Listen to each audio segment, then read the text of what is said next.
This is a video that I am capturing in order to explain to my audience what exactly weighted average price positioning or WAP is all about. WAP helps us in understanding both as consumers as well as if you're within the industry, if you're a pricing analyst, it helps you understand how exactly you need to price your product. So here we have a situation where a very juicy piece of the Indian car market, which is the mid-sized SUV segment, also known as the Creta segment, which has essentially only four key players, though there are 10 different models over here. There's a lot of competition, but only four have succeeded very well. And this particular market has been growing at a 3-year CAGR of 35% plus when you look at end of 2023 at end of 2023 December. You look at the last 3 years compounded annual growth rate for this particular segment. It's also known as the Creta segment. Creta is the number one player over here. You see that this segment has grown at a compounded annual growth rate of 35% plus. So we have the Mahindra Thar Roxx, which both price-wise and size-wise uh, comes into this segment. You also have the Tata Curve, which also comes into this segment, but they are with very different engine capacities, and this is where I personally feel that the kind of efforts that Mahindra has put in developing their own very powerful and brilliant engines in-house over the years is coming is hitting pay dirt. And you see that though Hyundai as a company has some equally powerful engines. If you look at the Hyundai Tucson, it comes with a very powerful diesel engine, which is 2 liters or more, has some 180 bhp or more, which comes in four-wheel drive and all that, but they are not able to compete in the segment or bring that engine over here simply because of the fact that this engine is manufactured in Korea, and with very high costs of production over there, and more than 30% import duties when you bring it into India, it becomes very uncompetitive. So here you have the Thar, you have this particular, and I'm comparing only the diesels over here. This is just an example. Those who want to compare the petrols can feel free to bring in their own details into the sheet, and every time you see a difference. For example, you have this particular engine which is making 119 kilowatts of power. This is almost 152 bhp, and this is in the non 4x4 version of the Thar. So if you go to the 4x4 version, this shoots up further and you get a 172 bhp engine over here. So you have this 152 bhp or 111.9 kilowatt powered diesel engine coming in over here. It makes 330 Newton meters of torque, and it's equipped with a fantastic 6-speed ACEN torque converter imported from Japan. This is this company is known to have provided very similar systems to both Maruti and to Toyota in the past. Even the 4-speed basic torque converter that you have in the Maruti Jimny today, for example, is a 4-speed ACEN torque converter.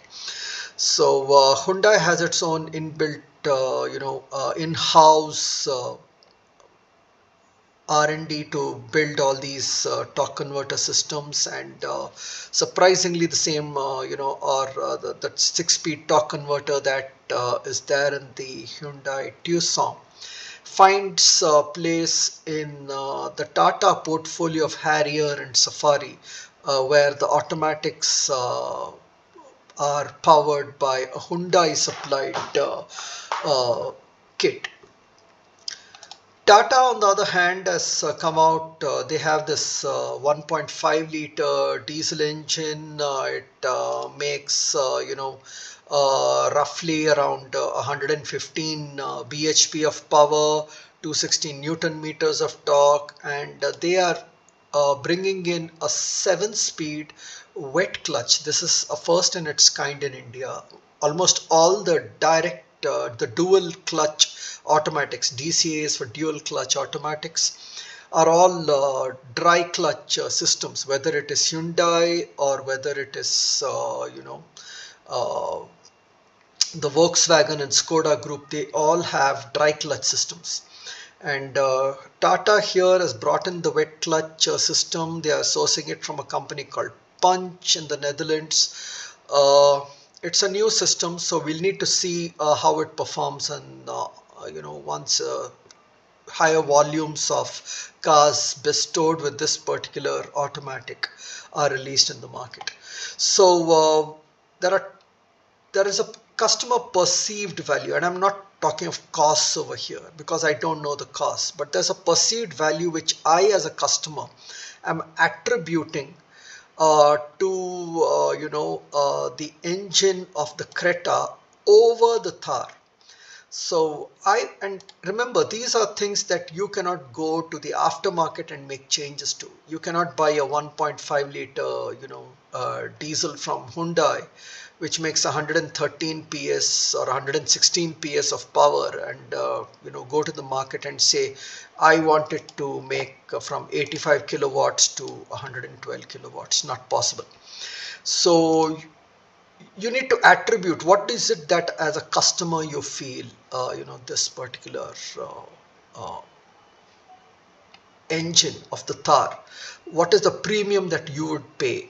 So if I have to look at premium of Creta over Thar, it becomes a negative number, because I am attributing more value to what the Thar is bringing than to what the Creta is bringing.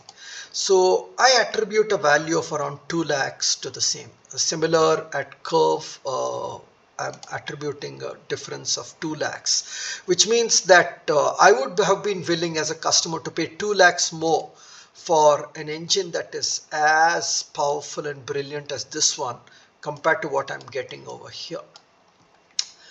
So similarly, if you look at the suspensions, Thar is coming with its very famous frequency damping suspension. These are expensive kits which do magic on bad roads.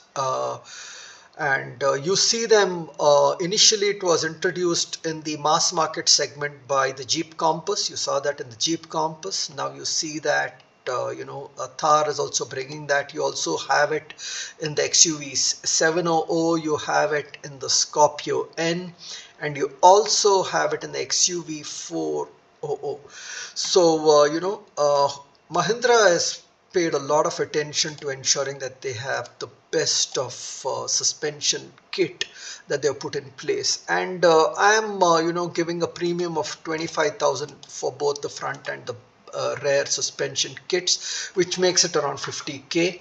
If you feel that something as brilliant as a suspension, a frequency damping suspension, which if you go to the aftermarket and go to companies like Koni, who specialize in these sporty suspension setups, it'll cost you in lakhs. So I'm actually being very conservative by just saying 50k for this.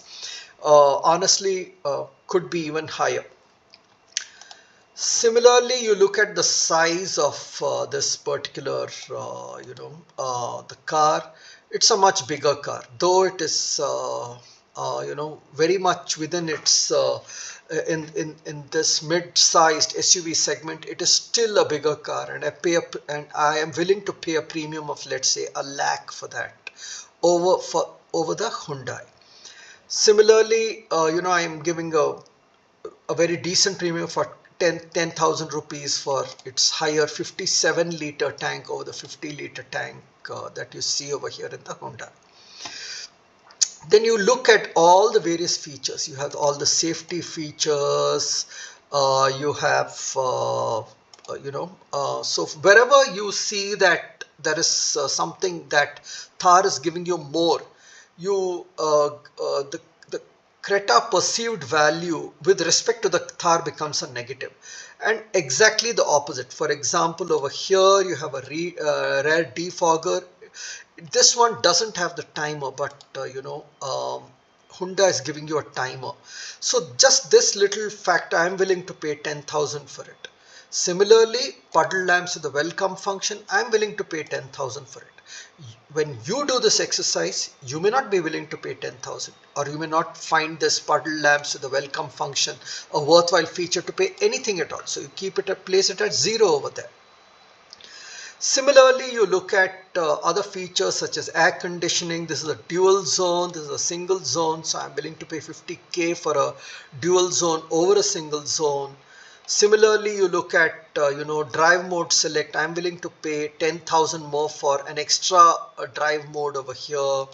I'm willing to pay 50k for paddle shifters, which in my opinion is a very big miss for the Thar Roxx. They should have brought in the paddle shifters since they have thrown the kitchen and the sink at this particular model to ensure that it is successful, and they have priced it so well. They could have as well as done something like this, or not given the paddle shifters a miss.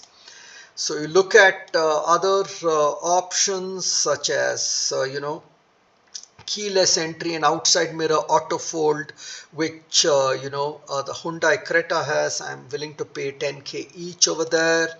I'm willing to pay 10k for a remote engine start with a smart key, another 10k for an electric tailgate release, which is manual in the Thar compared to the Creta. I'm willing to pay another 10k for a motor driven tilt function, which the Creta has and the Thar doesn't. For many of you who really value the tilt function a ton more, you can change this amount to whatever you want. And similarly, you have a power steering telescopic function. You have this idle stop and go, which I find a brilliant feature to help you save on fuel, which the Hyundai has, but the Mahindra doesn't. So I give it a 25,000 over here. Android Auto, and Apple CarPlay is wireless in the Mahindra. It is wired still in the Hyundai Creta. Don't ask me why. 25,000 is the value I'm willing to pay for that. So when you look at all this, you add all this up, you get 2 lakhs as a difference. So that's what it essentially means is net I see 2 lakhs of additional value for what the Thar is offering me compared to what the Hyundai Creta is offering me in it, and both of these are diesels, top end diesels. So the top end diesel Creta is being sold at 20 lakhs. The top end Thar Roxx AX7L two-wheel drive automatic is being sold at 20,49,000. So for the untrained eye, this may look like this is more expensive by around 49,000 than the Hyundai Creta. I'm not taking into consideration the road tax, which is different in various states of India, or the insurance costs, which can differ based on so many other factors. So you see that there's a 49,000 premium over here in the Thar compared to the Hyundai Creta when you just look at it from a very raw perspective. But suppose you incorporate the fact that you have so many more features in the Thar, which is, coming to around 2 lakhs in amount. The net effect of this is, a lakh and 51,000 of greater value that you get today in the Thar. So let us say we do this exercise with a huge number of potential customers who are looking at both the Hyundai Creta and the Thar Roxx, and the average advantage that the Thar is witnessing is roughly, let's say, around a lakh. Okay, so what should Hyundai do in this situation? Hyundai should actually reduce its prices by a lakh to ensure that it is as competitive price wise compared to the Thar. It also could mean that, if Hyundai were to equip its Creta exactly the way the Thar is equipped, then it would take a lakh more. Then it would make sense to really price it the way they have priced it. Right now, it basically means, from my perspective, my individual perspective, there is a lakh and 51,000 of value that I see in the Thar Roxx over the Hyundai Creta. Similarly, when I look at how things are on the curve end, the same kind of an exercise with respect to Thar. Thar has already announced its pricing. Tata Curve have not announced their pricing. That's why I put an NA over here. There's a 3,35,000 worth of benefits, perceived benefits, that I as a customer see in buying the Thar. So if I don't have this 3.35 lakhs, or roughly around 3.5 lakh worth of benefit that I see in the Thar, how much should I be willing to pay for the Tata Curve? It's basically 20 lakh, 20 and a half lakh minus roughly 3.5, which is around 17 lakhs. So Tata Curve basically needs to price their product at the top end at not more than 17 lakhs in order for customers to be able to see, good value in what they are offering. So this is basically what this entire exercise is all about. It's a very, very interesting exercise. I think anybody who wants to, plump in 20 lakhs or more on a car, and once this hits the road, it's going to be 26. This is already at around 25 and a half or whatever. So when you're willing to pay so much, an exercise like this wouldn't hurt.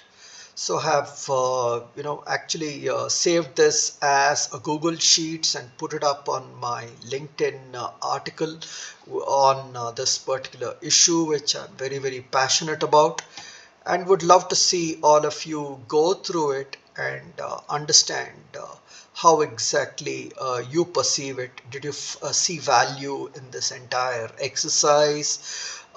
Do you agree on some of these numbers I've put in? You can always go to the Google Sheets and change these numbers and see, what is the kind of Thar Roxx advantage that is there. You can play around with the formulas. You can invert this entire thing and look at what is the Thar Roxx perceived customer value with respect to a Creta. Then you get the entire all these numbers change in sign. So you can look at it in many, many perspectives. You can add more of these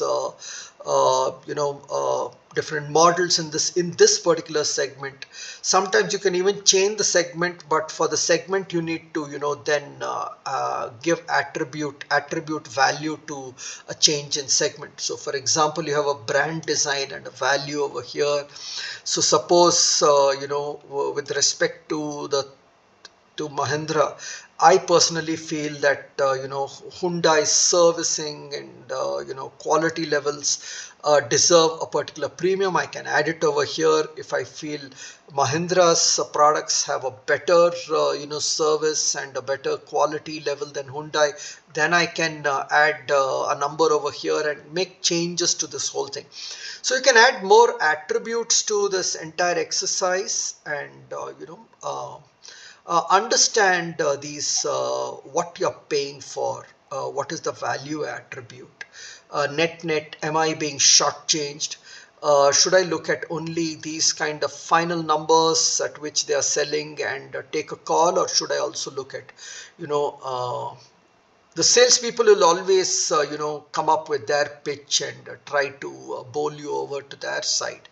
But then you also need to, use your own judgment. And this particular exercise helps customers a lot, and it also helps companies like Tata to understand, what is the how they need to price their still,